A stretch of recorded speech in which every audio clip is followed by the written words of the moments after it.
കുഞ്ഞാപ്പ് സ്കൂളത്തെ കുറ്റത്തിലാട്ടിക്കണോ ആ മാഷ് വിളിച്ചിരുന്നു. ഞാൻ എപ്പോഴും വരാം. മാഷ എല്ലാ കുട്ടികളും പോയില്ല മാഷ, ഞാനും പോട്ടെ. നീ അവിടെ നിന്റെ ഉപ്പാനെ ഞാൻ വിളിച്ചിട്ടുണ്ട്. നിന്റെ ഉപ്പ വന്നിട്ട് പോയാ മതി. ഇപ്പൊ വരണ്ട. അതെന്താ ഉപ്പ വന്നാല്? വേണ്ട വേണ്ട. എടുത്തൂറി ട്രൗസർ കൂടി പാത്തിട്ടുണ്ടാവും. മാഷ ഇപ്പച്ചി എന്തേ അതൊന്നല്ലല്ലോ, എന്തേ പ്രശ്നം? ഓക്കെ, നിങ്ങൾ ഇവിടെ ഇരിക്കും, ഞാൻ പറഞ്ഞുതരാം. ആ ആയിക്കോട്ടെ. പറയല്ലേ ഉപ്പാനെ കുറിച്ച് 2 വാക്ക് എഴുതാൻ പറഞ്ഞിട്ട് അവനെ എഴുതി വെച്ചത് നോക്കി. എന്താ ഗതിയാണ്? എനിക്ക് പഠിച്ച് പണി കിട്ടി ശമ്പളം കൊട്ടിയാൽ ഇപ്പാന്റെ കുടം ഞാൻ വെക്കും. കൊമ്പങ്കാട് പോയിന്റെ കുടം വെട്ടാൻ മാത്രമായി. അതിന് ആ കടം വീട്ടുന്നാണ് ഇപ്പൊ ചെയ്തത്. ഇത് കുടിച്ചാൽ മാഷെ വരാത്തില്ല. അത് ഇപ്പച്ചിയെ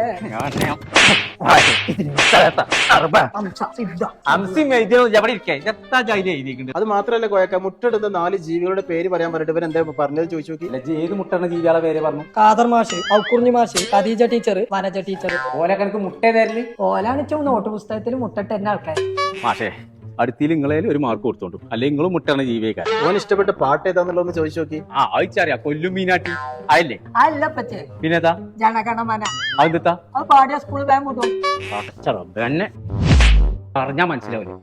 ഈ ചോന്നാ കോയക്ക ഒന്നിങ്ങോട്ട് വരും. ഈ പഠിക്കാൻ ബുദ്ധിമുട്ടുള്ള കുട്ടികളെ അവർക്ക് സെപ്പറേറ്റ് ആയിട്ട് ഒരു കുട്ടിക്ക് ഒരു ടീച്ചർ എന്നുള്ള രീതിയിൽ ക്ലാസ് കൊടുക്കണം. അതിന് മാഷെ ഞാൻ എന്താ കാട്ടും? പ്ലേ സ്റ്റോറിന് റോസ് ആപ്പ് എന്നുള്ള ഒരു ആപ്പ് ഉണ്ട്, അത് ഡൗൺലോഡ് ചെയ്ത് ബുക്ക് ചെയ്താൽ മതി. പരിയിരുന്ന് പഠിച്ചാൽ പറ്റും. പറ്റും. എന്നായിക്കോട്ടെ, ഓൻ ഏറ്റവും നല്ല അതന്നെ. ഞാൻ ഇപ്പൊ തന്നെ പോയിക്കാണ്ട് പോകണമെന്ന് ഇൻസൈഡ് ആക്കിയട്ടെ.